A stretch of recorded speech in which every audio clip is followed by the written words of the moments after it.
मेरे फ्रेंड कैसे हैं सब। उम्मीद है सब खैरियत से हैं। मैं हूं आपके साथ चांद मलिक और आप देखें हमारा YouTube channel CM fall ceiling. से फ्रेंड आज आपके लिए 4 सीलिंग के डिज़ाइन लेके आए हैं, जिनमें से फर्स्ट में आप जो देख रहे हैं ये किचन का डिज़ाइन है, ठीक है।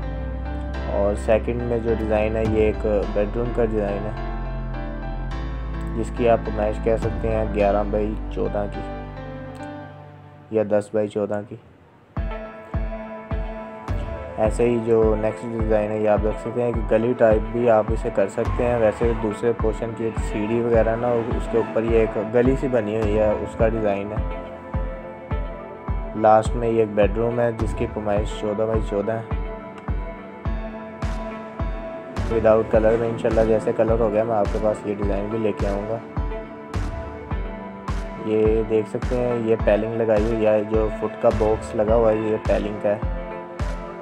मैं कहता हूँ डिज़ाइन आपको पसंद है, डिज़ाइन पसंद है वीडियो को लाइक कीजिए, शेयर कीजिए। मैं मिलता हूँ आपको अगली वीडियो में, तब तक के लिए अल्लाह हाफिज़।